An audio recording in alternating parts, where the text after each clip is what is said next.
Y venimos hablando de un ciclo que empezamos la semana pasada sobre el cuerpo, el alma y el espíritu. La semana pasada hablamos del cuerpo y algunos me decían, nos sorprendemos de lo que no sabíamos que decía la Escritura sobre el cuerpo, o de tanto que decía la Escritura sobre el cuerpo. Pues bien, sobre el alma hay más todavía de lo que hay sobre el cuerpo.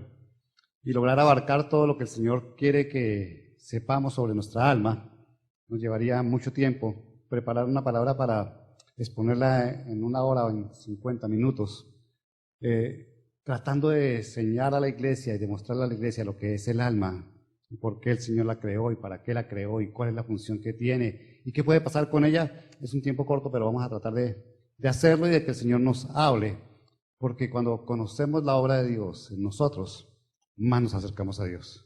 Cuando conocemos lo que el Señor ha preparado para nosotros y por qué nos creó de la manera que nos creó, sabemos que la obra de Él es perfecta y podemos encontrarnos con que definitivamente el Señor busca perfeccionar nuestra vida en cada instante. Amén. Así que hoy vamos a hablar de nuestra alma, esa parte que a veces nombramos pero que realmente no sabemos qué es lo que queremos decir cuando decimos nuestra alma. Quiero que me acompañen allí al libro de Génesis, capítulo 2, versículo 7. Génesis 2, Génesis 2, 7. ¿Tienen Génesis 2, 7? Dice la palabra del Señor allí en Génesis 2, 7. Y Dios el Señor formó al hombre del polvo de la tierra y sopló en su nariz hálito de vida, y el hombre se convirtió en un ser viviente. Amén. Es la primera parte de la palabra de Dios donde encontramos que el Señor sopló un aliento, sopló vida sobre el cuerpo. La palabra que se utiliza en griego y en hebreo significa eso, un soplo o un aire que el Señor nos dio. Y lo que nos dice allí es que el hombre había sido creado, pero le faltaba vida y el Señor sopló y le entregó vida. La primera función que tiene el alma es la de dar vida. Por eso muchas veces alguien habla de un hombre desalmado, ¿cierto? Es un hombre que no tiene sentimientos, que no refleja emociones, por lo tanto es algo que no tiene la vida que el Señor nos quiso dar. Pero el alma corresponde a esa parte del ser, ¿sí?, que es inmaterial, que nos permite, ¿sí?, sentir, ver, y eso lo vamos a ver, y relacionarnos, lo vamos a mirar más adelante. El alma no es material como el cuerpo es materia, el cuerpo nos llama, el cuerpo quiere doblegar nuestro espíritu. El alma es algo que no es material, por lo tanto no podemos verlo, no podemos tocarlo, no podemos olerlo, como sí podemos hacer con el cuerpo. Decíamos que el cuerpo es lo que los demás ven de nosotros y podemos reflejar muchas cosas en nuestro cuerpo. Pues nuestra alma no se ve, nuestra alma no es material, pero sin embargo sí se puede manifestar. Amén. Cuando dice la palabra que el Señor nos formó del polvo de la tierra y sopló ese aliento de vida, esa alma que tenemos nos diferencia de los seres inanimados. Que si los animales tienen alma es una pregunta muy frecuente. Y si un animal siente y en el alma están las emociones, podemos decir que el animal tiene alma. Lo que pasa es que el alma es diferente, el alma de un animal es diferente al alma del hombre. Definitivamente es más primaria. El alma del hombre es especial porque el Señor nos creó como la cúspide de su creación y hasta en eso nos hizo especiales. Somos especiales hasta en esa parte. Ya nuestro cuerpo es un cuerpo semejante, inclusive más débil que el de los animales en muchos aspectos, en muchas cosas. Pero nuestra alma definitivamente es un alma superior a la que puedan tener los animales. Dice el Señor que Él le dio vida a todo lo que había y creó y puso al hombre sobre ello. Así de que esa alma de la que estamos hablando es algo que el Señor nos dio de manera especial. El alma es el puente que permite que el espíritu se comunique con el cuerpo y viceversa. La única parte de nuestro ser que se comunica con Dios es el espíritu, lo vamos a ver la próxima semana. Y la comunicación que llega del cuerpo pasa por el alma al espíritu para que llegue a Dios. Es necesaria que pase a través del alma. Necesitamos el alma para poder conectarnos con nuestro espíritu. Y necesitamos cuidar el alma, y es de lo primero que vamos a hablar. Hablamos de que se alimenta el cuerpo, debíamos alimentarlo y debíamos cuidar el alimento para el cuerpo. Pues bien, el alma también debe alimentarse. ¿Sí? Un alma muerta, podemos hablar, ¿cierto? Podemos hablar de almas enfermas, ese hombre tiene el alma enferma. Y todo puede darse por muchas circunstancias, lo vamos a ver ahora, pero también porque el alma necesita alimento. Y cuando hablamos de alimento muchas veces decimos, es que el alimento del alma es la palabra de Dios. Y yo creo que ahí a veces hablamos ligero, ¿sí? La palabra de Dios no es el alimento del alma. La palabra de Dios va al espíritu, ¿cierto? El alimento del alma es lo que el Señor nos da para que nuestra alma se sienta bien. Y cuando hablamos de que nuestra alma se sienta bien, hablamos de que nuestra alma, si tiene paz, si tiene amor, si tiene esperanza, si tiene gozo, se va a sentir bien. Pues bien, esas son las cosas con las que tenemos que alimentar nuestra alma. Con aquello que hace que nos sintamos bien y que nos delante de Dios, ¿sí? Porque hay otras cosas que van a estar en nuestra alma que de pronto no vas a sentir bien, pero no son de parte de Dios. Pero estamos hablando de cómo quiere Dios que nos vea. Y tiene que ver con eso que nosotros podemos reflejar como felicidad y como bienestar a través de lo que sentimos. Ese es el alimento que el alma necesita, la seguridad, la tranquilidad. Si nosotros tenemos esas cosas en nuestra vida, nuestra alma no va a ser un alma atormentada ni va a ser un alma enferma, porque el alma se puede enfermar. Siempre hemos dicho que hay personas que tienen el alma enferma, y es porque no vemos en su físico nada, aunque al final todo se manifiesta allí. Pero sí vemos que las personas están enfermas. Y reconocer que hay una alma enferma es algo que tenemos que hacer. Para reconocer que tenemos un problema, lo mejor es, para saber que tenemos un problema, lo mejor es reconocerlo, para hallar la solución del problema. Igual de la enfermedad. Hablamos del cuerpo, tenemos que reconocer que el cuerpo falla y que tenemos que buscar cómo solucionar el problema del cuerpo que falla. Y de igual manera tenemos que buscar cómo solucionar que nuestra alma se pueda enfermar.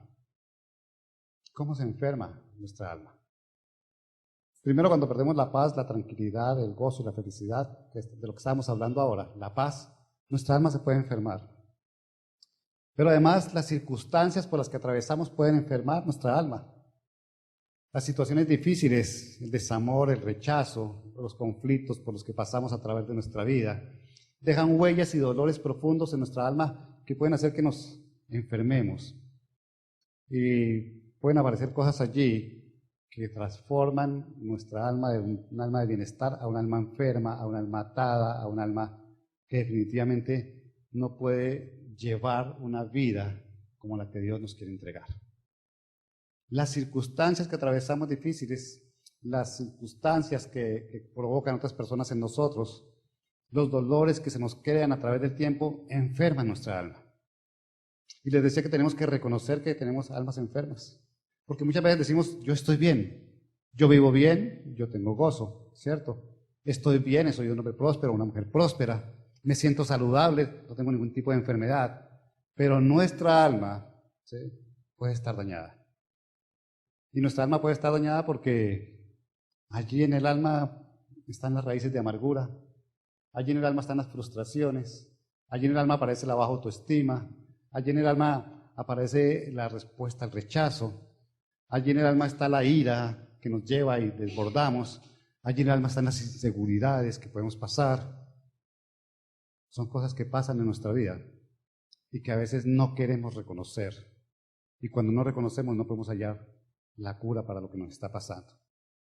Almas enfermas hay muchas entre los cristianos. El hecho de ser cristianos no nos quita la posibilidad de que nuestra alma se enferme.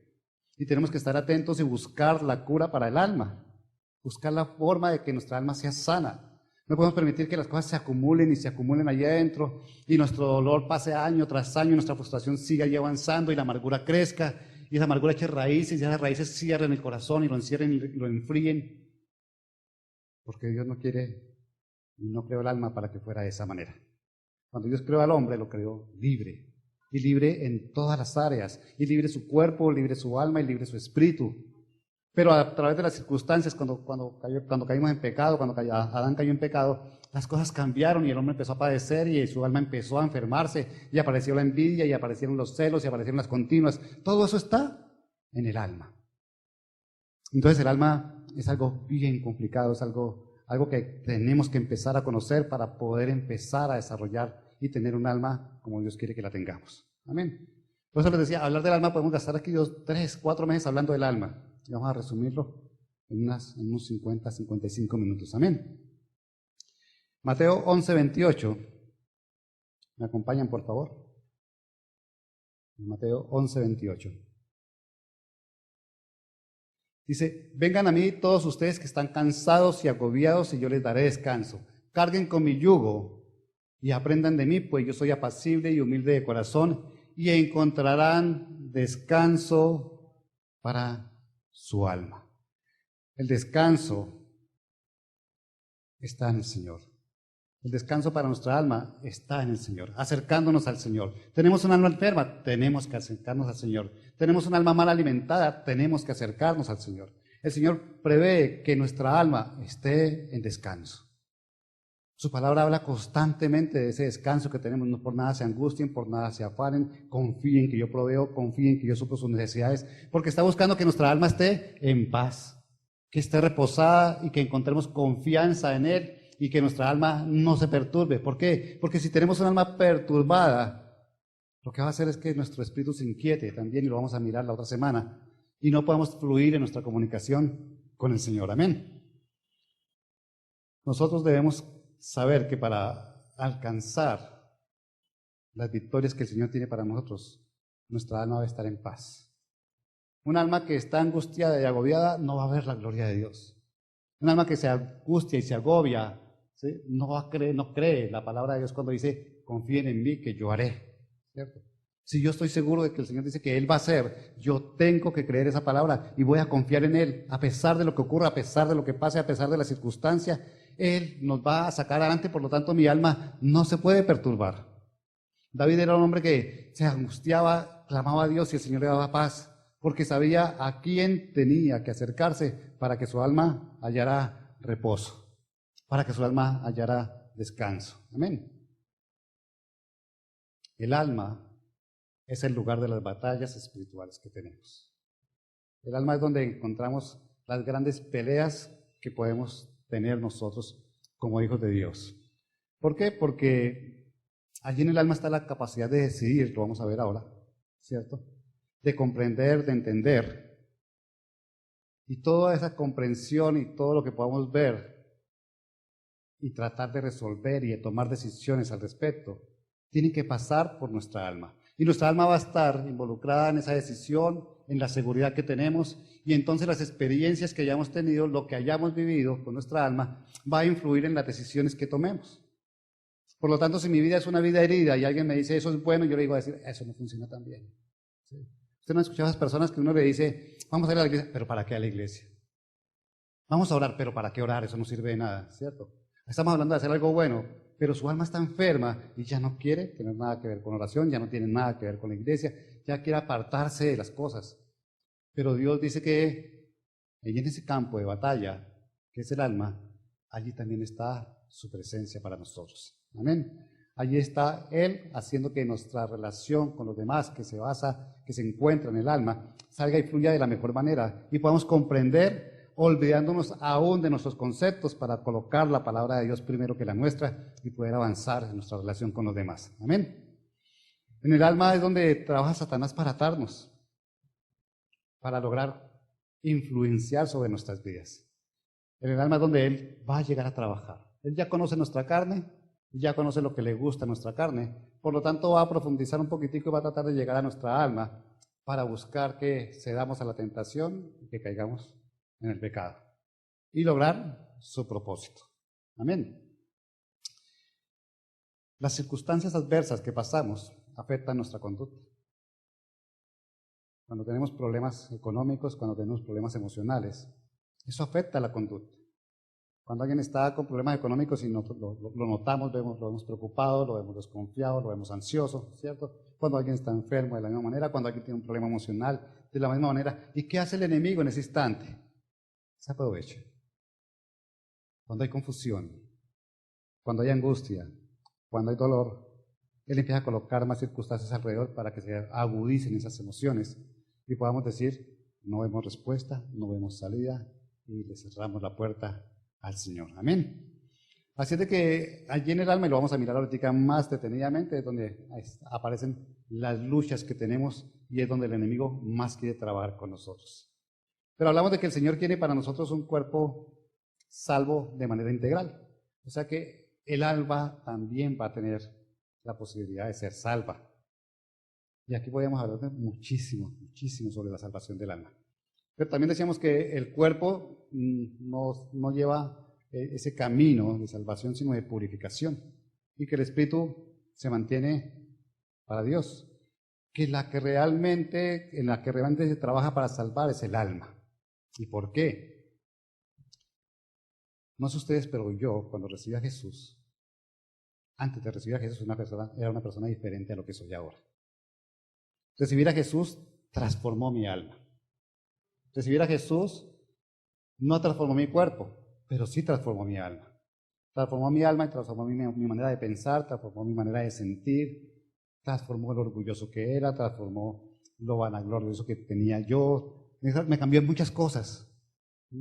Cuando empezamos a trabajar, a dejar que el Espíritu Santo trabaje en nosotros, empezamos un proceso de santificación y la santificación se da en el alma.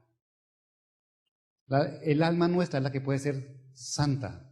En el alma, si empezamos a ver la transformación que hace el Espíritu Santo, allí empezaremos a dejar de ser quienes éramos para ser los que el Señor quiere que seamos.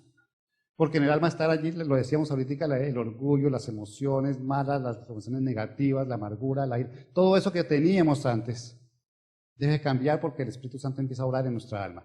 Y es un trabajo de santificación que no termina, le lleva toda la vida al cristiano.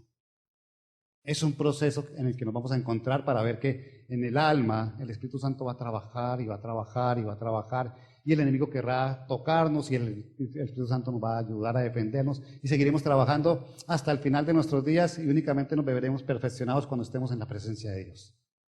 Pero lo que se salva, lo que trabaja en nuestra salvación es el alma.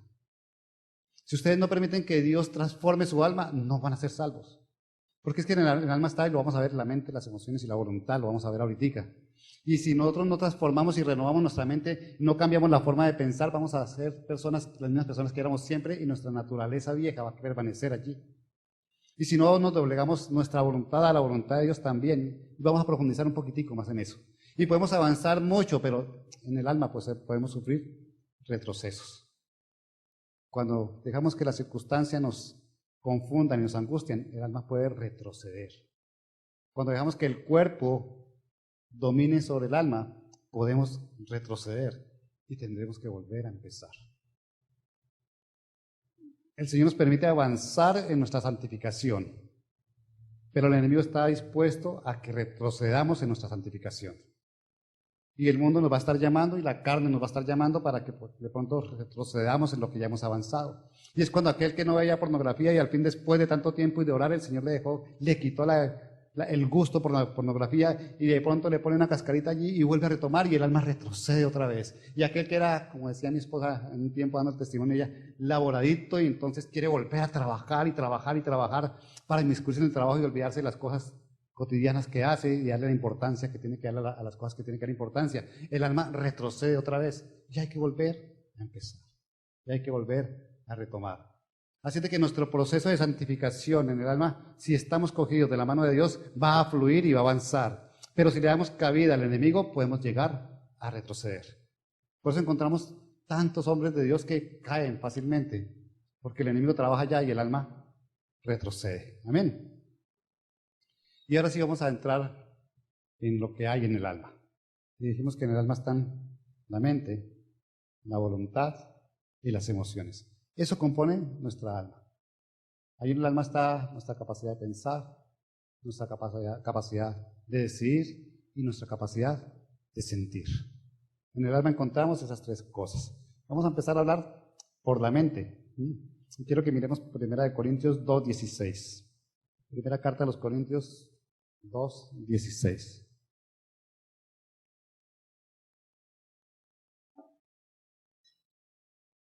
¿Lo tienen? ¿Quién ha conocido la mente del Señor para que pueda instruirlo? Nosotros por nuestra parte tenemos la mente de Cristo. Y esa es una pregunta que quiero hacerle a la iglesia. ¿La iglesia está segura de que tiene la mente de Cristo? Ustedes tienen la mente de Cristo. Eso dice la Escritura. Y si nos ponemos a pensar, ¿qué hay en la mente de Cristo? Si en la mente están nuestros pensamientos, ¿cómo pensaba el Señor? ¿O cómo piensa el Señor hoy? ¿Será que nuestra mente sí es la mente de Cristo o simplemente estamos empezando a tener la mente de Cristo? En nuestro proceso de santificación del alma, la capacidad de nuestra mente se va a ver reducida para que tengamos la mente de Cristo. Pero si nosotros tuviéramos ya la mente de Cristo, nuestra vida sería totalmente diferente. Porque con la mente de Cristo, ¿sí?, pensaríamos en todo lo amable, todo lo que es bueno, todo lo que es de buen gusto, todo lo que es puro.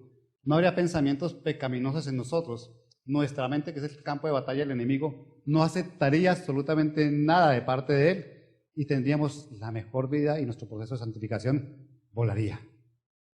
La palabra dice que tenemos la mente de Cristo, pero no le damos cabida a la mente de Cristo. Está la posibilidad de tener la mente de Cristo en nosotros, pero no le damos cabida a esa mente de Cristo. Ponemos nuestra mente por encima de la mente de Cristo. Colocamos nuestros pensamientos por encima de los pensamientos de Cristo. Colocamos nuestras esperanzas en nosotros y no en lo que el Señor nos enseña. Nuestra mente debe ser la mente de Cristo, como afirma la Escritura. Pero la Escritura también afirma que no debemos mentir, y sin embargo mentimos.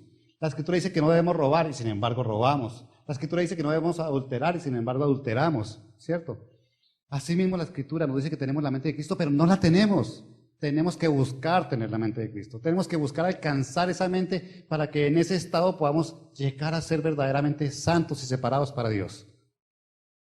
Confesar que tenemos la mente de Cristo debe ser algo que podamos decir que vivimos. Vivir con la mente de Cristo. Amén. En la mente nosotros no podemos conocer a Dios. Conocemos conceptos de Dios, pero no podemos conocer a Dios.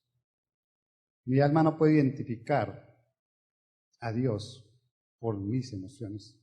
Puedo conocer el contenido intelectual de lo que es Dios, mas no puedo llegar a conocer a Dios porque a Dios lo conozco a través de su Espíritu y se revela a mí de espíritu a espíritu. Por eso dice que el Espíritu me dará convicción, pero le da convicción a mi espíritu para que la transmita al alma. Porque el alma simplemente tiene emociones y ahí está el intelecto. Recibimos conocimiento intelectual. Por medio de la mente conocemos, pensamos, imaginamos, recordamos, entendemos. Eso nos hace la mente, para eso nos sirve la mente.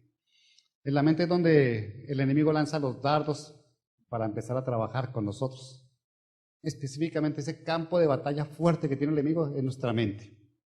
Específicamente ahí es donde el Señor tiene que estar constantemente trabajando porque el enemigo quiere lanzar dardos.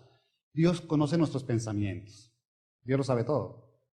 El enemigo no conoce nuestros pensamientos, pero sí nos lanza dardos y nos puede colocar pensamientos en nuestra mente.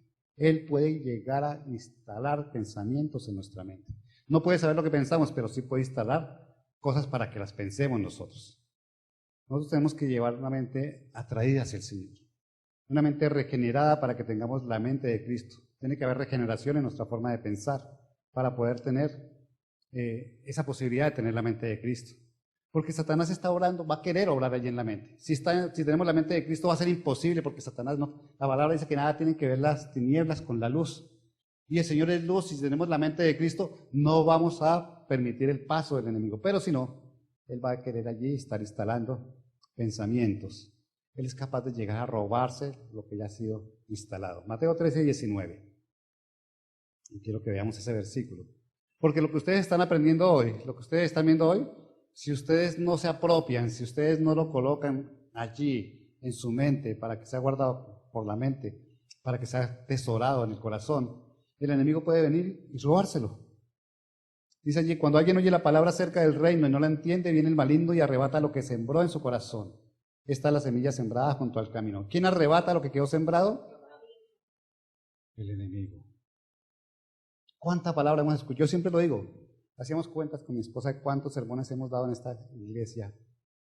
Y entre los dos hemos pasado ya de los 1,200 sermones tal vez. ¿Cuánta palabra han recibido las personas que han estado aquí? ¿Y cuántas se ha llevado el enemigo?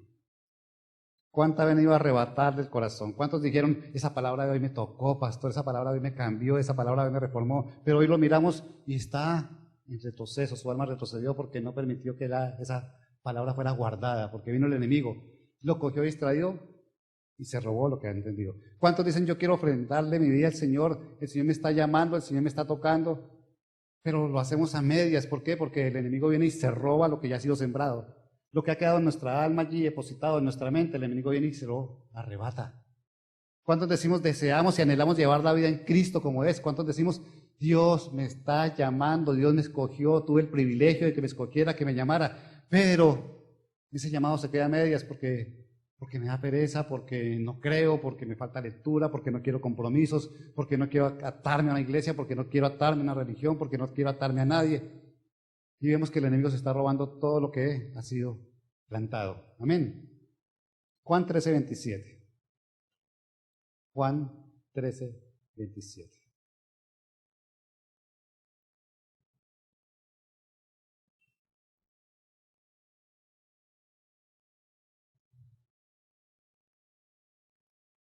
Amén.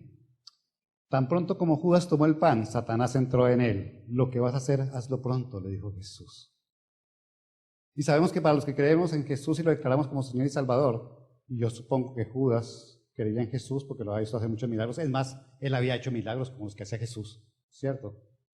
Tenía autoridad porque el Señor le había entregado autoridad para pisotear, golpear serpientes y escorpiones. Había sido un hombre utilizado por Dios, por Jesús, para llevar su mensaje. Y dice allí que tan pronto Satanás entró en él. Yo no creo que Satanás haya poseído a Judas, pero sí creo que le sembró los pensamientos a Judas. Cuando el Señor dice allí, Satanás entró en él, quiere decir, los pensamientos que colocó Satanás en él hicieron efecto. ¿Cuántos pensamientos está colocando Satanás en su mente hoy y ha hecho efecto? ¿Cuántos colocó ayer? ¿Cuántos va a colocar mañana y usted va a permitir que esa palabra de Satanás pese más que la palabra de Dios? ¿Cuántos dardos está entregándole para decir, no creo, no le va a salir, usted no funciona, usted no va a ascender, no va a salir de esta situación está tan complicada, Dios ha prometido pero no cumple, esas promesas se quedaron para otros, yo no soy digno? Todos esos son pensamientos que está dando Satanás. Todos esos son pensamientos que están llegando a su mente porque Satanás los está implantando, porque Dios nunca le va a decir que usted es menos, que no puede, que no va a alcanzar, o que no sirve, o que no funciona, o que no es digno. Todos los pensamientos que aparecen en su mente para decir, mejor no voy, mejor me quedo, mejor no hago, mejor soy infiel, mejor no soy fiel. Todos esos pensamientos son colocados por el enemigo. Ahí no hay carne. Ahí está el enemigo trabajando en su mente. Ahí está el enemigo diciéndole, voy a buscar la debilidad que más tiene y me voy a aprovechar de eso para sacarlo. Y no le va a decir, te habla Satanás, no vayas a la iglesia. Le va a decir, qué rica que está la cama, en primera persona. ¿Sí? Ay, qué sabroso hacer pereza un domingo. ¿Sí? Uy, da la plática ya, no, primero voy a sacar, me gasto, me compro el vestido que me gustó y lo que quede lo llevo. Al fin y al cabo, todos dan. ¿Sí? Y sí, yo doy menos y los demás dan, con eso la obra se lleva a cabo. Pensamientos del enemigo. ¿Sí? Es que ese pastor la semana pasada estaba estrenando y se gastó los dientes en el vestido. ¿Sí? Pensamientos del enemigo. El vestido me lo regaló alguien, de que la iglesia me dio el dinero para que fuera a comprar un vestido. Pero eso es lo que dicen, esos son los pensamientos del enemigo. ¿Sí? Yo te doy a ganar 1.000.000 de pesos, puedes dar 100.000 pesos de diezmo. Pero si no te bendice y te subió el sueldo a 5 millones, ya 500 es mucho, pastor. Pero es que no es para el pastor, es para el Señor. No son suyos, ni son del pastor, son de Dios. ¿Sí? Y el Señor y el enemigo le coloca, eso ya es mucho para dar. Sigamos dando los 100 que con eso se sostenían igual. ¿Sí? Y así hace el enemigo, plantando, plantando y plantando. Una vez al año no hace año. Media de golpar aquí entre pecho y espalda, una vez al año, no hace año. ¿Sí? ¿Sí? Y la secre está como bien, ¿sí? Una vez al año no hace año. Y empezamos a pensar así, ¿quién es? El enemigo hablando a nosotros. Y caemos. Y la media de golpar se transforma en guayaba al otro día, ¿cierto? Y los pensamientos empiezan a fluir. Y después tenemos sentimientos de culpa. Y él dice, no eres digno, caíste. Y entonces llega la depresión y dice, voy a volver a tomar entonces. Voy a volver a fumar. Voy a volver a con la otra. La misma cosa, y el enemigo sigue trabajando allí, y sigue trabajando allí, y te separa y te aparta de Dios. Y después preguntas, Señor, ¿por qué no me salen los negocios? Señor, ¿por qué no soy bendecido? Señor, ¿por qué mi mujer no cambia? Señor, ¿por qué mi esposo no está transformado? Mira tu vida, mira qué estás permitiendo en tu mente, mira quién está jugando con tus pensamientos, mira quién te está metiendo ideas, mira quién está haciendo que cambies de ser un hijo de Dios para convertirte en un hijo del demonio. Porque así es. En eso tenemos que ser atentos, dice el Señor. Amén. Tenemos algo que hace que podamos sentir refrigerio de eso. Y es que simplemente Satanás no reina sobre nuestra mente. Dios reina sobre todo. Absolutamente sobre todo, incluyendo nuestra mente. Pero nos dio algo que se llama libre albedrío, lo que vamos a hablar ahorita más adelante. Pero Satanás no puede reinar sobre lo que no conoce, y él no conoce nuestra mente. Él puede lanzar dardos y saber que los ubicó allí, pero no puede reinar sobre eso. Satanás no puede actuar si nosotros no queremos. Si yo digo, no quiero pensar en eso, reconozco que este pensamiento no es de Dios, reconozco que este no es mi forma de pensar, no es lo que Dios me ha enseñado, Satanás no tiene posibilidad de trabajar allí. O sea, la decisión la tomamos nosotros. Cuando decidimos no pensar en, podemos dejar de pensar en. Y el enemigo podrá insistir, pero si usted dice, yo tengo la mente de Cristo, el Señor me ha cambiado, me ha transformado y quiere que piense en todo lo bueno, todo lo amable, entonces voy a dejar de pensar en eso y yo puedo dominar sobre eso porque es mi mente. Es la mente de cada uno de nosotros y nosotros dominamos sobre lo que es nuestro.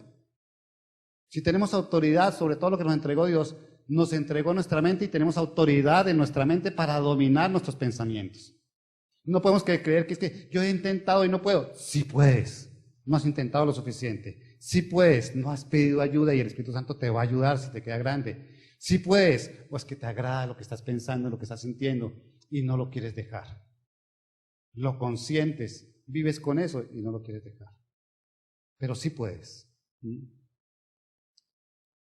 ¿Cómo se le cede terreno a Satanás en la mente?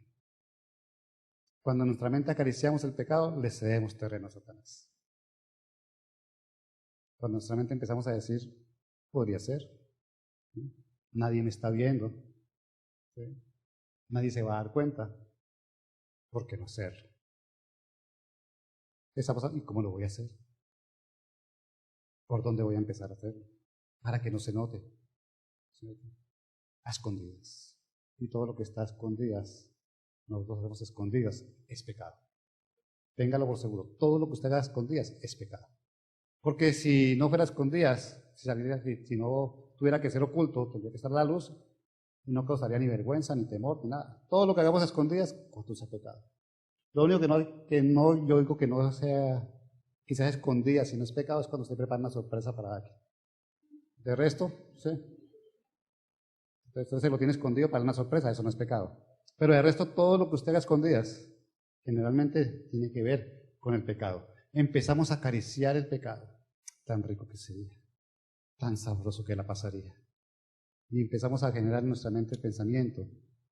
Y el pensamiento empieza a crecer y a crecer. Y pasa de ser pensamiento a ser un sentimiento. Y del sentimiento pasa a ser algo que hablamos. Y de lo que hablamos pasa a ser una obra. Así trabaja el enemigo. ¿Cómo más puede ganar terreno en nuestra mente Satanás?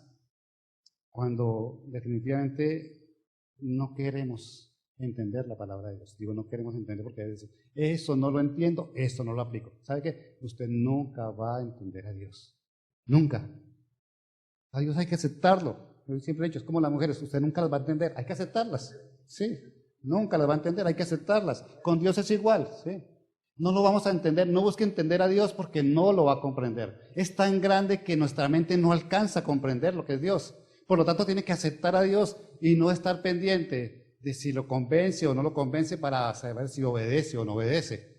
Porque cuando lo hacemos de esa manera, le estamos cediendo terreno al enemigo. Yo no entiendo por qué Dios hace esto y ahora entonces yo no lo hago. Dios a un lado y el enemigo tomando posesión de su mente. ¿Cómo más le cedemos nuestra mente a Satanás? Buscando conocer lo que va a pasar con nuestra vida. Está de moda Charlie, ¿no? ¿Cierto? Charlie. Bueno, lo de Charlie es algo que viene hace muchos años, pero el hombre siempre ha querido conocer su futuro. Y el Señor desde el comienzo dijo, no quiero que consulten agoreros, ni hechiceros, ni espiritistas, ni hagan sortilegios, ni hagan hechicerías, nada de eso. No busquen conocer su futuro lo tengo yo, y si lo quieren conocer, está en la palabra de Dios. Amén. Cuando buscamos conocer lo que nos va a suceder, le cedemos el camino al enemigo. Y por eso la gente va a que le lean las cartas, que le lean el tabaco, que le lean el chocolate, que le lean la planta del pie, que le lean el dedo gordo. Algunas cosas se inventan, sí. Pero que quieren saber qué va a pasar, bueno, están quitando la confianza en que Dios tiene asegurado su futuro y quieren moverse por ellos mismos para garantizar su futuro. Y el enemigo aprovecha esa circunstancia para envolverlos y para hacer que se les sean la mente a él. Hay muchos testimonios de gente que fue a ver qué le decía la cartica al tarot. Y hasta ahora está metiendo tarot, velones, tabaco, todo lo que encuentra, a ver qué más le dicen. Y se han perdido en eso. Esto de Charlie, leía una nota periodística en la revista Semana donde no le dan importancia. ¿Sí? No, eso no tiene importancia, simplemente es una reacción psicológica a tanto anuncio de prensa y todo esto. Yo no creo. El enemigo actúa de muchas maneras. ¿Sí? Yo he visto gente que consultó la tabla Ouija y están programadas por consultar. Eso es exactamente lo mismo. ¿Sí? Es igual. Es abrir puertas y es aceptar la obra del enemigo en nuestras vidas. ¿Sí? Con todo este boom que le dieron, ¿sí? Hace un mes que yo escuché la primera vez de Charlie, y lo escuché por allá, estaba metido en un periódico, y en este momento todos los periódicos, hoy, porque el Heraldo y hablan de Charlie, mire El Tiempo y hablan de Charlie, mire El Espectador y hablan de Charlie, mire Semana y hablan de Charlie. Lo que están haciendo es popularizar y picar a la gente para que pruebe a ver qué es lo que pasa y si se mueve el lapicito o no se mueve el lapicito y para dónde se mueve. Y cuando empiezan a sentir una respuesta, entonces quieren consultar la otra y la otra. Y el enemigo ha logrado atrapar su mente para desviarla de la mente de Dios. Hay que estar avisados sobre la obra de Satanás. Él está trabajando y estamos en los últimos tiempos y va a trabajar aún más y va a sacar muchas cosas que nos distraigan para que nosotros no tengamos nuestra mente en Cristo, sino la tengamos en Él. Tenemos que ocupar nuestra mente en lo que dice la palabra de Dios. ¿Cómo pensamos? La palabra de Dios, ¿cómo pensamos? ¿Cómo renovamos lo que está viejo, lo que está arcaico? Porque tenemos que renovar nuestra mente. Lo que pensamos hace 10 años o 20 años no es lo que estamos pensando ahora. La forma de pensar nuestra cambia porque la sociedad cambia. Entonces tenemos que renovar nuestra mente y la palabra de Dios está allí para que la podamos renovar como Él dice que la tenemos que renovar. Tenemos que mantener nuestra mente ocupada. Una mente desocupada es el campo fértil para el enemigo. Una mente desocupada es donde llega el enemigo a sembrar y cosecha y vuelve y siembra y va a sembrar ramas más grandes y raíces más fuertes para que nosotros nos perdamos definitivamente de él. Si usted no ocupa su mente, Dios no la va a ocupar. Él lo respeta. Él lo creó como individuo. Y usted tiene que ocupar su mente. Dios no le va a ocupar a usted la mente en lo que tiene que hacer. Dios no va a decir, ay, este tipo está ahí sentado sin pensar en nada, le voy a poner a pensar algo. No. Usted domina sobre su mente y usted sabe lo que piensa y debe tener su mente ocupada porque Dios no va a ocupar su mente. Él lo respeta tanto que lo va a dejar que usted haga lo que usted quiera hacer con ella. Efesios 4, 22 y 23 dice, con respecto a la vida que antes llevaban, se les enseñó que debían quitarse el ropaje de la vieja naturaleza, la cual está corrompida por los deseos engañosos. Sean renovados en la actitud de su mente. Sean renovados en la actitud de su mente.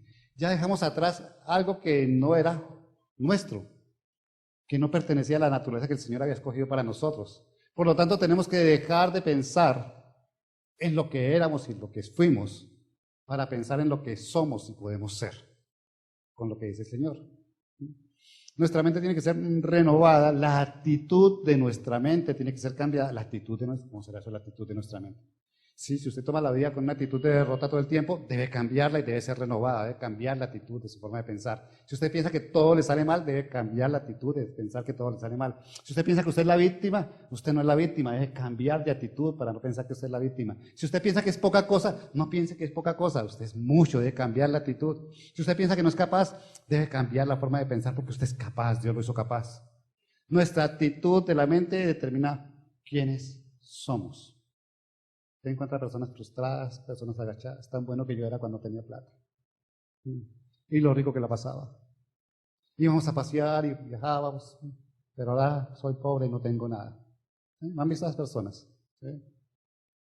Y tienen una vida por delante, tienen un futuro por delante, y está ahí Jeremías 29:11, yo tengo planes de bienestar y no hay de calamidad, a fin de darles un futuro y una esperanza. Esa palabra no existe para ellos. Leen la Biblia Jeremías 29:10, Jeremías 29:12, porque esa no me sirve a mí. ¿Sí? Nos la saltamos y nos la comemos porque no es para mí, porque yo no soy Tim. Empezamos a ver las cosas de una manera distinta. Y el Señor quiere que nosotros tengamos una mente renovada y que nos olvidemos de la mente que teníamos antes, de la vieja naturaleza que teníamos antes. Una mente renovada y abierta, ¿para qué? Para que entre la palabra de Dios. Nuestra mente abierta para creer que Dios nos habla. ¿A quiénes les habla Dios?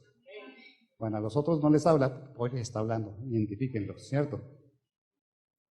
Dios nos habla y habla desde aquí, estamos escuchando palabra de Dios y lo que dice Dios con respecto al alma. Dios les está hablando a ustedes. ¿Sí? Dios siempre nos habla. Una mente renovada es una mente que controla y purifica los pensamientos por el obrar del Espíritu Santo. Eso es una mente renovada. Yo controlo lo que pienso y purifico lo que pienso. Ahora, los pensamientos van a llegar. Sí, claro, van a llegar los pensamientos. El deseo malo va a llegar allí, la idea mala va a llegar allí, sí va a llegar, pero usted lo elimina, lo limpia, esto no es, esto sí es. Hay un filtro que usted puede utilizar y si ese filtro lo aviva con el Espíritu Santo, para que usted piense lo que es bueno, lo que tiene que hacer. Amén. En su mente juega Satanás, está Dios y está usted. Los tres están allí. Usted tiene la capacidad de anular la obra de Satanás y hacer que su mente crezca abriéndola a la palabra de Dios. Pero usted es el que toma la decisión. Usted es el que permite que se haga o no se haga. Con su mente usted decide qué va a pasar con su vida. Con su mente usted sabe si Dios va a bendecir o no va a bendecir. Porque si en su mente usted no obra para Dios, Dios no va a bendecir. Si en su mente no existe la palabra de Dios, difícilmente Dios va a bendecir. Así de que en su mente usted vive lo que usted quiere vivir.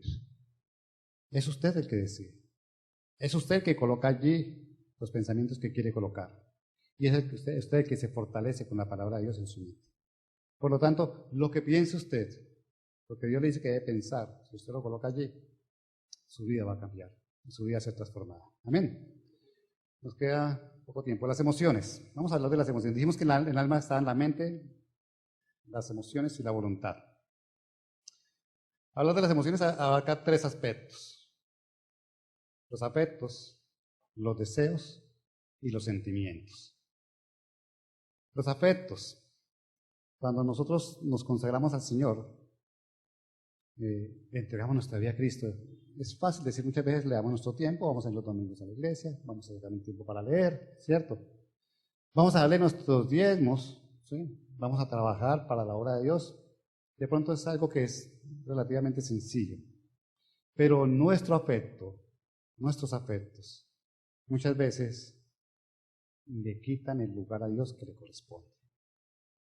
Allí donde está esta parte de nosotros que se llaman emociones, del alma que se llaman emociones, muchas veces ponemos por encima el amor a los hijos, por encima de Dios. El afecto a los hijos, el afecto a la novia, el afecto al trabajo, el afecto al estudio, el afecto a la esposa, al esposo, por encima de Dios.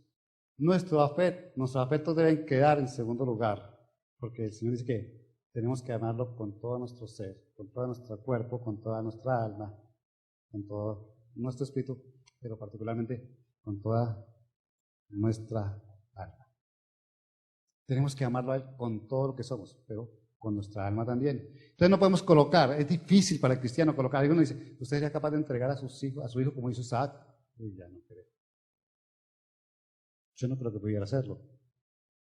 Pero si usted ama a Dios por encima de todo, como dice la Escritura, debería hacerlo, debiera hacerlo.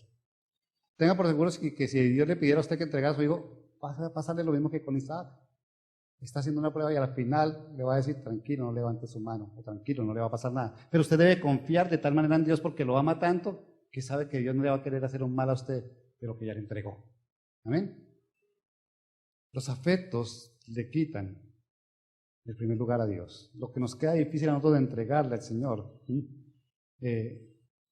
porque colocamos el afecto sobre las personas más que sobre Dios, son un impedimento para que tengamos esa relación con Dios. Amén. Los deseos anhelos que sentimos nosotros, en lo que tenemos nosotros en el alma, se centran en nosotros. No es que yo deseo que a esa persona le vaya bien, ¿sí? ¿Pero para qué? Para usted sentirse bien porque le fue bien a él. A la final que se siente bien es usted, ¿cierto? Los deseos se centran en el yo y en deleitarnos. Deseamos un carro, yo deseo un carro, ¿sí? No por encima de Dios, pero deseo un carro. ¿Sí? Deseamos cosas y a veces los deseos los colocamos por encima de Dios. ¿Sí? Deseamos el futuro que deseamos nosotros, no el que Dios tiene para nosotros. ¿Sí? Y colocamos esos deseos por encima de Dios. Y está bien que deseemos y está bien que anhelemos porque el Señor dice que Él cumple los anhelos de nuestro corazón, siempre y cuando estén en la voluntad de Dios. Amén. Dios nos da el equilibrio para alcanzar nuestros deseos y nuestros anhelos. Él nos dice cómo tenemos que hacer para que se nos cumpla. El Señor dice que suple nuestras necesidades. Todo lo que necesitamos lo cubre. Y además, en los Salmos dice que Él nos da los anhelos de nuestro corazón. Pero para que tengamos los anhelos de nuestro corazón, tenemos que ser como David. Arrepentimiento verdadero del pecado, no volver a cometer pecado y absoluta dependencia de Dios. Con eso el Señor cumple nuestros anhelos. Con eso el Señor nos va a hacer que veamos que lo que querramos lo podemos llegar a tener si nos colocamos en esa circunstancia. Y los sentimientos. Los sentimientos son obstáculos que destruyen nuestro diario vivir, el diario vivir del creyente, porque a veces nos movemos por sentimientos. ¿Quién se ha movido por sentimientos aquí? Es que yo le saqué, mi hijo me faltó, le saqué la mano y se la puse. Eso era un sentimiento de ira. Quizás puedo haberlo regañado nomás, haberlo reprendido, ¿sí? Hoy me levanté como, uy, entonces el día va a ser como feo, ¿cierto? Y está gris y Barranquilla nublado. No sé si mejor así, todo húmedo o con calor, ¿sí? Y empezamos a sentir y a hacer de nuestra vida lo que sentimos. Nos encontramos con un grupo de gente que dice, no, esta situación en seguridad ya peleando, los de la par acá, los del Santos allá, y nos hacemos, no, este país está terrible y nuestras circunstancias se mueven por lo que escuchamos y nuestros sentimientos se contagian. Las circunstancias que nos rodean nos llevan a vivir y nuestros sentimientos son un tropiezo para que Dios obre. Dios dice que tenemos que estar, ¿cómo? Gozosos en todo tiempo, en toda circunstancia. Así le duele la muela y así se haya quebrado el dedo del pie, tiene que estar gozoso en toda circunstancia, ¿sí? ¿Saben por qué se ríen? Que mi esposa se quebró un dedito del pie ayer, ¿sí? Te digo, tienes que estar gozosa, ¿sí? En toda circunstancia. El Señor nos dice que no podemos vivir de acuerdo a lo que sintamos por las circunstancias, sino de acuerdo a lo que sintamos que nos dice la palabra para llevar las circunstancias. Es así de sencillo. Yo voy a vivir de acuerdo a lo que dice la palabra de la circunstancia, no lo que yo siento por la circunstancia. Y así mis sentimientos no van a interferir con mi vida y mi relación con Dios. Amén. Hebreos 8:12:1 dice que corramos con paciencia la carrera que nos espera, puesto los ojos en el autor y consumador de la fe. Esa palabra es de Romanos. ¿Sí? Está tomada acá. Pablo nos dice, vamos a correr nuestra carrera, ¿cierto? Poniendo los ojos en el Señor y no en las circunstancias. Imagínense a Pablo como vivía y en las circunstancias que vivía. Lo perseguían, le daban piedra, lo echaban, ¿cierto? En otras partes lo exaltaban, ¿sí? Le daban de todo. Hebreos 12:2. Entonces lo exaltaban y terminaba, ¿sí? Queriendo siempre avanzar hacia la meta. No importaba la circunstancia.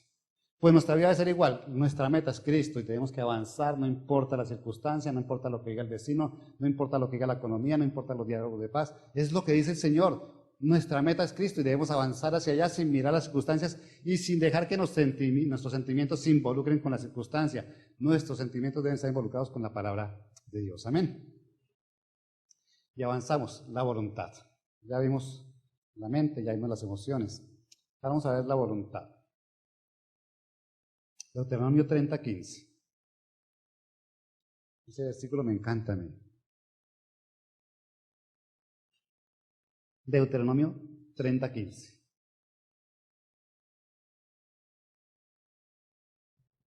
Amén. Hoy te doy a elegir entre la vida y la muerte, entre el bien y el mal. ¿Quién está hablando? Dios. ¿A quién está diciendo? A su pueblo, a nosotros. Yo les doy a elegir. Ustedes tienen la voluntad para decidir o no decidir. Escojan. Hoy les doy a elegir entre la vida y la muerte, entre estar conmigo o estar sin mí, entre el bien y el mal. Ustedes deciden. Está bajo su voluntad. ¿Cómo está su voluntad? ¿Está eligiendo por la vida con Cristo o está eligiendo por una vida sin Cristo? ¿Está eligiendo entre el bien y el mal? ¿Por cuál está tomando? Porque todo lo que tenga que ver con la obediencia a la palabra es el bien, pero todo lo que tenga que ver con la desobediencia a la palabra es el mal. Y entonces, ¿por dónde estamos tomando nosotros? ¿Por dónde está nuestra vida? El Señor nos dio a elegir. Elijan, yo elegí a Cristo. Bueno, ya elegiste a Cristo. Pero también te dice, ya elegiste la vida, porque elegir a Cristo es elegir la vida. Pero también te dice, además de elegir la vida, elige entre el bien y el mal. Puedes estar con Cristo, pero puedes estar eligiendo el mal y no te has dado cuenta. Puedes estar con Cristo, pero puedes estar tendiendo a que tu vida vaya hacia el mal y no hacia el bien. ¿Sí? Mientras te salgas de los parámetros que te da la palabra de Dios, estás dirigiéndote hacia el mal. Y puedes tener a Cristo, pero estás caminando hacia el mal. La palabra dice ahí, yo te voy a elegir entre la vida y la muerte. Elige pues la vida, elegimos a Cristo. Pero también te voy a elegir entre el bien y el mal. Elige. ¿Cómo estás viviendo? Puedes tener a Cristo en tu corazón, pero tu vida no está caminando hacia el bien porque estás haciendo desobediencia en la palabra de Dios. No estás haciendo lo que Dios te dice, lo que Dios te pide, lo que Dios te ha ordenado, para lo que te ha llamado. No estás haciendo que tu vida tenga el propósito que Dios tiene contigo. Todos aquí, todos sabemos para qué nos llamó Dios.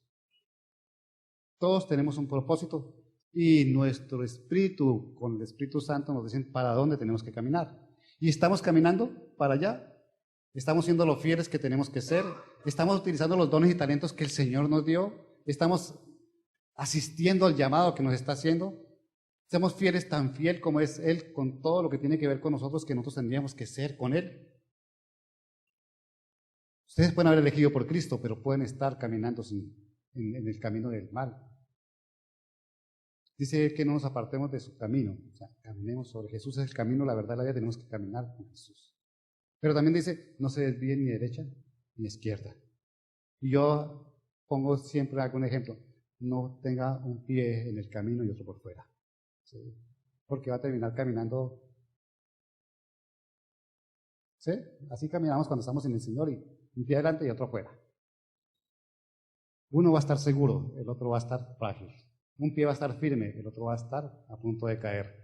Así de que pueden haber escogido por Cristo, porque la palabra dice allí, escojan la vida entre la muerte y la vida es Cristo. Pero también dice, escojan entre el bien y el mal. Y podemos haber recibido a Cristo, pero estar caminando hacia el mal. Amén. Dios nos dio la voluntad para tomar decisiones. Y la decisión es una sola, es Dios, es Jesús, es la palabra, es el Espíritu Santo. No hay otra decisión que podamos tener. Somos libres de hacerlo y Dios quiere que utilicemos la libertad de decidir para que decidamos por Él. Él podría imponernos a nosotros que decidiéramos por Él, pero no quiere hacerlo de esa manera. Quiere que voluntariamente nuestra decisión sea por Él, que la voluntad nuestra sea la de Él, pero no como algo impuesto, como algo que Él ordena, sino que su voluntad sea tal deleite para nosotros que decidamos caminar hacia ella en nuestra voluntad. Cuando hay algo que nos agrade en otros, vamos hacia donde nos agrada. Es nuestra voluntad de ir. Bueno, la voluntad de Dios debe ser nuestro mayor deleite para caminar hacia allá y que sea voluntariamente que lleguemos allí. Que no lleguemos a hacer la voluntad de Dios porque dice que si nos salimos de ella no veremos lo bueno, lo agradable, lo perfecto.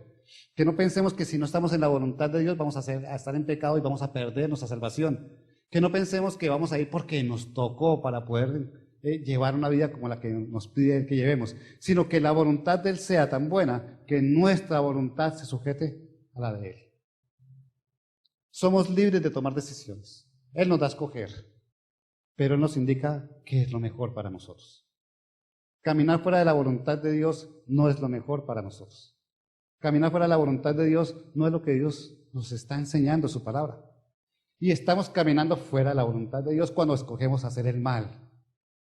Mira, si te complicas la vida para tener una relación con Dios, estás caminando mal. Tener una relación con Dios es sencillo. No es complicado, tener una relación con Dios es sencillo. No te compliques pensando todo lo que Dios te pide. Haz lo que Dios te pide, que eso fluye, simplemente. Dios te ayuda a cumplir con lo que quiere. Y convierte la voluntad de Dios en tu deleite. Que te agrade saber que lo que Dios tiene para ti es bueno, es agradable y es perfecto. Y entonces tu voluntad natural es ir hacia lo que te agrada. Y allí encontrarás el deleite. Allí encontrarás lo que verdaderamente necesitas. Allí encontrarás que la voluntad de Dios es buena para ti, que te agrada estar en la voluntad de Dios y que no hay nada más perfecto para tu vida. Acabo de resumir 4 hojas de la predica. Existe un peligro con la voluntad, ¿cierto? Y quiero que miremos Santiago 4:17.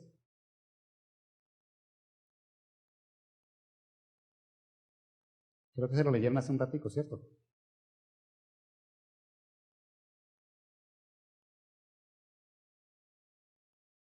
O sea que el Señor está confirmando la palabra que dieron con los diezmos.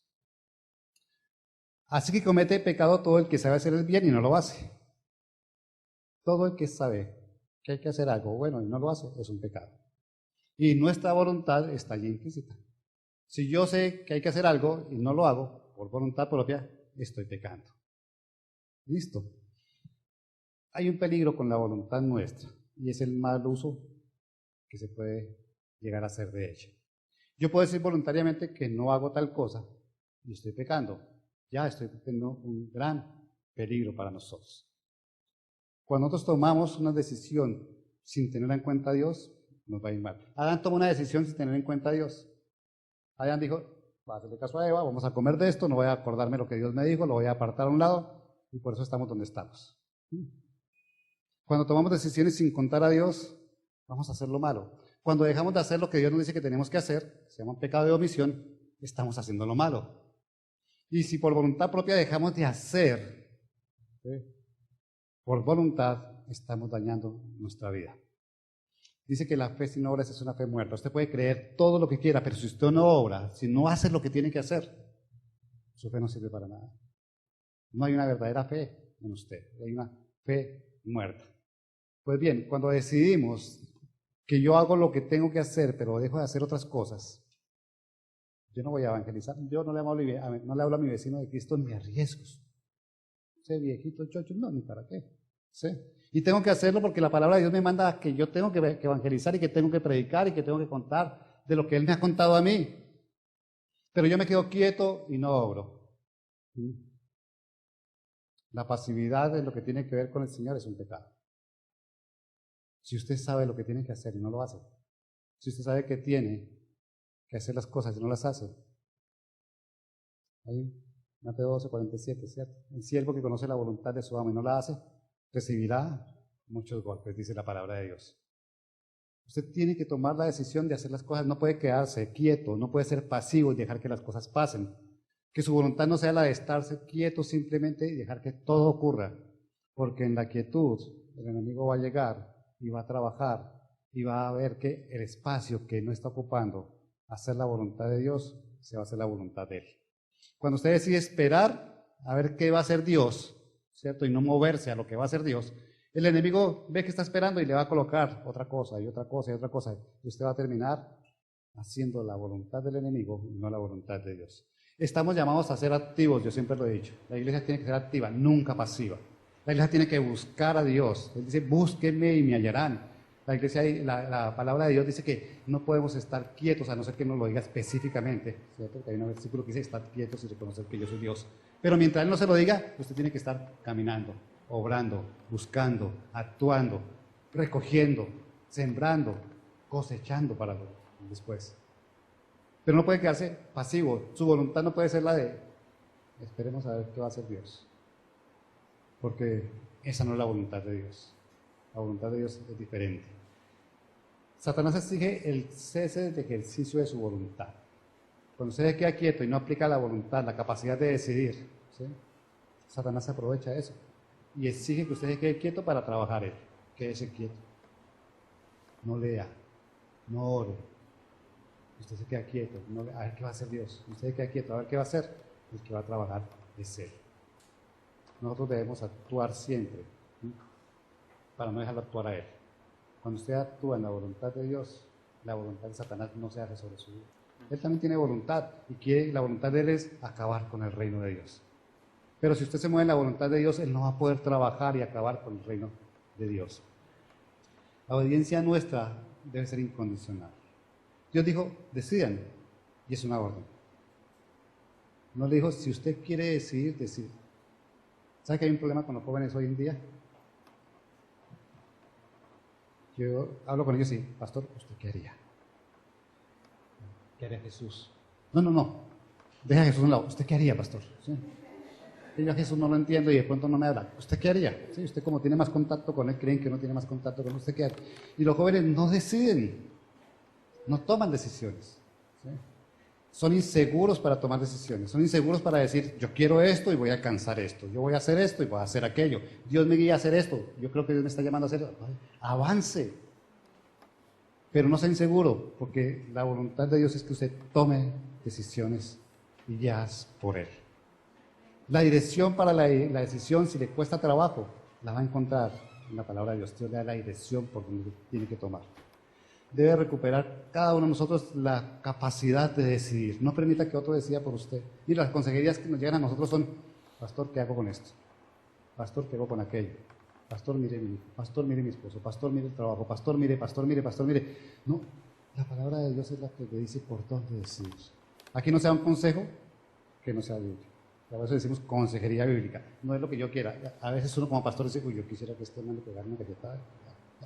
Un par de nalgadas y ya, ¿cierto? Pero no es lo que el Señor dice, entonces uno tiene que ir a la palabra de Dios y la palabra de Dios dice lo que tenemos que hacer. Él nos ayuda en nuestra voluntad para hacer la voluntad de Él. Amén.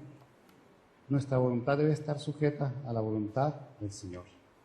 Debemos recuperar nuestra capacidad de decidir que hemos perdido. La confianza en que Dios dirige nuestras vidas. La confianza en que nuestra mente, si está sujeta a la mente de Cristo, va a tomar la mejor decisión. La confianza de que Dios tiene una voluntad para nosotros que es buena, que es agradable, que es perfecta. La confianza en que si nuestros sentimientos están depurados, vamos a sentir lo bueno, va a desaparecer todas aquellas cosas que aparecen en nuestro corazón de envidia, de celos, para reducirse simplemente al amor, a la paz y la tranquilidad. Nuestra alma es la que nos permite que podamos comunicar el exterior con el interior de nuestro ser, con el espíritu. Tenemos que guardar nuestra alma, tenemos que cuidar nuestra alma. Si nuestra alma está enferma, reconozcamos que está enferma. Mire, las luchas que existen en el pueblo cristiano, yo duré trabajando con una palabra, así me venía hablando como hace más de un año, ¿sí? Un versículo que dice que tenemos que contar nuestras luchas. Cuando el Señor dice que tiene que contar sus luchas es porque solos no podemos muchas veces. Y luchamos y luchamos y luchamos con algo y solo no podemos. Tenemos que confiar que hay gente que nos puede ayudar bajo la dirección de Dios, que hay gente que nos puede ayudar a pasar las luchas y a sentir un refrigerio con nuestras luchas permanentes. No hay cristiano que no luche, porque lo decíamos ahora, la santificación va a llegar hasta el final de los días. Son luchas que vamos a tener, y el cristiano se encierra en sus luchas, se queja con sus luchas, y como no suelta sus luchas, vive atado a las luchas y vive atado a lo que lo está haciendo luchar, y no puede tener la vida en libertad que el Señor le quiere dar. En el alma están todas esas batallas, en el alma están las luchas, en el alma está la inseguridad, en el alma está la baja autoestima que recogemos, porque nuestra vida no ha sido lo que queremos ser, las circunstancias de nuestra vida no han sido las que queremos tener. El alma se enferma. hay que sanarla. El alma hay que alimentarla, el alma hay que cuidarla. Como todo lo que nos entregó el Señor, tenemos dominio sobre lo que nos ha dado y nos dio alma. Tenemos dominio sobre nuestra mente, sobre nuestra voluntad y sobre nuestras emociones. Ellos no pueden mandar sobre nosotros. Sus emociones no pueden mandar sobre usted, porque termina siendo una persona emocional, ¿sí? Una persona que, que cuando hay emoción está bien, pero cuando no hay emoción se apaga, ¿cierto? Se descontrola. Una persona que está insegura todo el tiempo preguntándole a otro, ¿y usted qué haría? Para poder tomar una decisión porque le cuesta trabajo. O una persona que ronda en su mente todos los malos pensamientos todo el tiempo. El alma está sujeta a nosotros y lo que nos cueste dominar del alma está el Espíritu Santo para ayudarnos a que podamos ejercer la autoridad que nos entregó.